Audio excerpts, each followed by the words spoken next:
If you train your back every single day, one of two things will happen. Either you get exactly what you want, or you quietly destroy your progress while thinking you're winning. The first misconception is this idea that more training automatically means more muscle. Research shows muscle doesn't grow during the workout. It grows when you recover from it. The workout is just the signal. Recovery is the construction phase. But your brain doesn't care about biology. It cares about feedback. And daily back training gives you feedback fast. I've seen this play out in real life over and over. There's always that one guy at the gym who trains back constantly, pull-ups every session, rows before leaving, deadlifts sprinkled everywhere.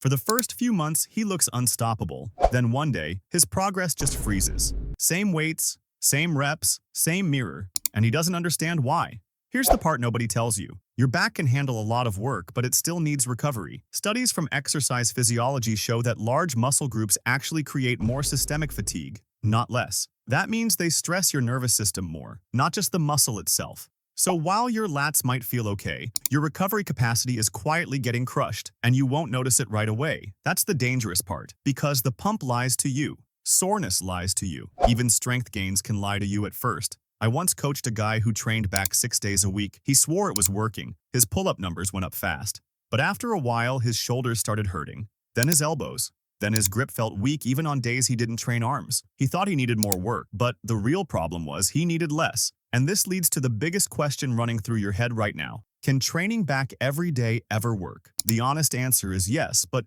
probably not in the way you think. High-frequency training can work when volume is extremely low, or when the goal is rehab, skill practice, or blood flow. Research shows elite athletes sometimes train muscles daily, but with carefully controlled intensity and recovery strategies. That's not what most people are doing. Most people hear, train more, and they go full throttle. Heavy rows, failure sets, long workouts, zero rest. That's not high-frequency training.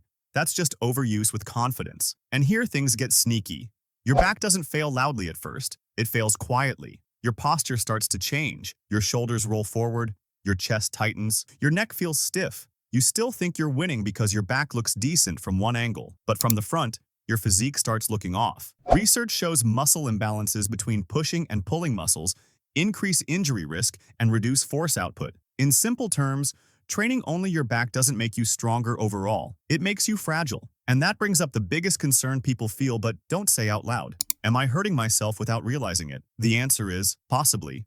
When you train your back every day, you're not just training muscle, you're training tendons, ligaments, and joints. These tissues recover slower than muscle. Research shows connective tissue can take 2 to 3 times longer to adapt than muscle fibers. So even if your lats feel fine, your elbows might be one bad session away from pain. Your shoulders might be compensating without you noticing. And once that pain shows up, progress doesn't just slow down. It stops. The real problem is training your back wrong. And the solution is not to stop caring about your back. It's to train it smarter. Smart back training respects recovery. Most research suggests training a muscle 2 to 3 times per week is optimal for growth for natural lifters. That frequency allows enough stimulus without burying recovery. It also respects balance. For every heavy pull, there should be intelligent pushing. For every lat-focused movement, there should be scapular stability work. When you do that, something interesting happens. Your back grows faster with less work. I've watched people cut their back volume in half and start growing again. Not because they trained harder, but because they finally let their body recover. And this is the mindset shift